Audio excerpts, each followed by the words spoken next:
All right, here we go. Chapter 13, The Aftermath from The Wild Robot by Peter Brown. Daybreak, and the storm had passed, but the sounds of water were everywhere. The air was filled with the dripping sounds of mountain runoff and the sloshing sounds of flooded streams. And then came a very different sound. It was the clanging sound made when a robot slips on a wet rock. There were quite a few clangs that morning. As Roz worked her way downhill, she scanned the aftermath of the storm.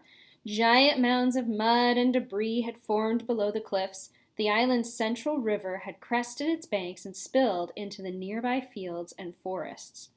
Some trees had been uprooted, others were submerged, their upper branches barely poking above the floodwaters, their lower branches swarming with fish instead of birds. After such a storm, you might expect to see animal corpses scattered among all the devastation, but the animals had seemed to survive just fine. Somehow they had known the storm was coming, and they had found shelter long before it rolled in. Lowland creatures who had sought refuge on higher ground were waiting patiently for the water to recede. Deer were wading through the flooded fields. Beavers were busily collecting a trove of fallen branches. Geese honked in the sky before splashing down into a watery section of the forest.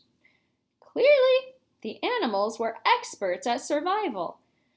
Clearly, the robot was not. Roz was crusted with mud and grit, so she gave herself another good cleaning, but that only revealed her dents and scratches. They were really starting to add up. She hardly resembled the perfect robot who had appeared on the shore just a week earlier. The wilderness was taking a toll on poor Roz, so she felt something like relief when she spotted the quiet hole in the side of the mountain. It looked like a safe place for a robot. She stomped across the hillside and up to the cave, but never stopped to wonder what might be lurking within. Chapter 14, The Bears. Roz stomped into the cave, and she stomped right back out. "Please stay away," said the robot to the two bears, who were now nipping at her heels. You see, when Roz stomped into the cave, she accidentally woke a brother and sister bear from their morning nap, which is never a good idea. And to make matters worse, bears have an instinct that drives them to attack when a creature runs away, especially if the creature running away is a mysterious, sparkling monster. So as the startled bears watched Roz stomping out of their cave, they really had no choice at all. They simply had to take up the chase. Roz tried best to outrun the bears. She leaped over rocks and wove through trees and stomped across the mountainside at full speed. But the bears were young and strong and fast, and the robot still had so much to learn about moving through the wilderness. She never even saw the tree root. One moment she was stomping along, and the next moment she was flying through the air and thumping down on a rotten log. Clumps of soft wood stuck to her side as she stood and faced her attackers. Wouldn't you be afraid if two bears were charging toward you? Of course you would! Everyone would! Even the robot felt something like fear. Roz was programmed to take care of herself. She was programmed to stay alive. And as the robot watched those bears charging toward her, she knew her life was in serious danger. The bears slammed into Roz, knocking her against the trunk of a towering tree. Then one bear dove at her legs, and the others clawed at her chest. If only the robot had swung her fists or kicked her feet, she could have scared them off. One good bop in the nose would have sent them running.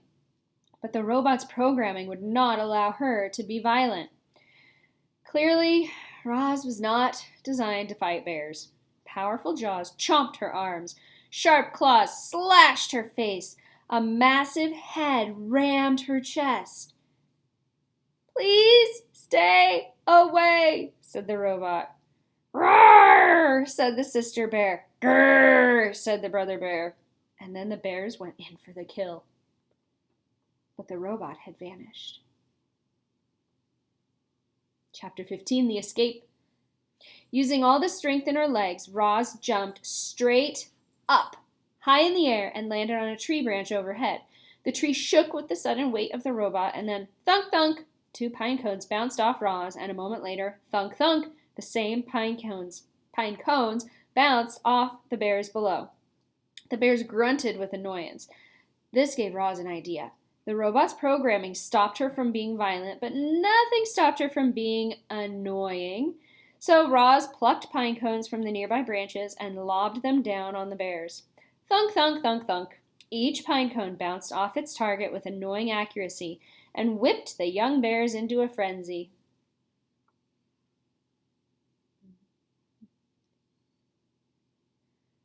Oh, see the glare of my water bottle.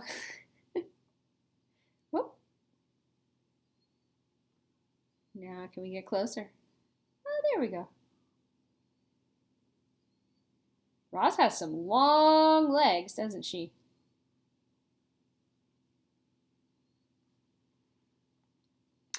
Roar, said the sister bear. Grrr, said the brother bear.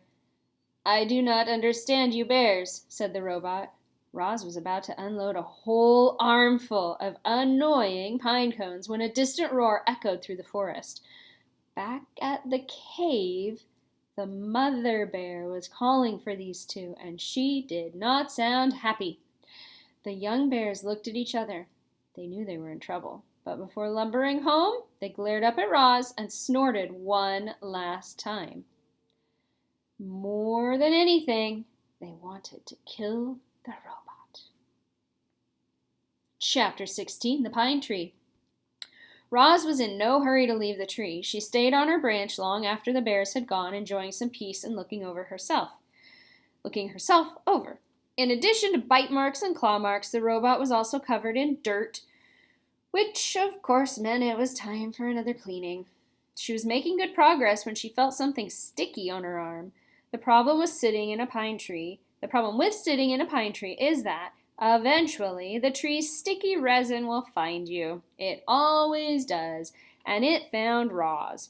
The robot scrubbed and scraped at the resin, and soon her fingers were completely coated in the sticky stuff. Then it was all over her arms and her legs and her torso, and things were about to get even messier. A robin swooped into the tree and began screeching and fluttering around Roz. The bird had recently finished building herself a new nest. It was a little work of art, a delicate basket woven from grass and twigs and feathers, and it was right above the robot's head. Screech! Screech! Said the robin. I do not understand you, Robin, said the robot. The robin continued screeching and fluttering, and then splat.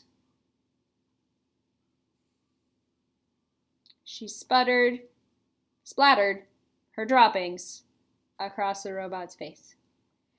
The bird was serious, so Roz scooted away farther out on the branch until she heard a quick, sharp crack. Before Roz knew what was happening, the tree branch snapped under her weight, and she went crashing to the forest floor. She hit the ground hard and lay there as broken branches and pine cones and needles showered down on top of her. There was another splat, and then quiet returned to the forest. Next time we will read Chapter 17, The Camouflaged Insect. See you later.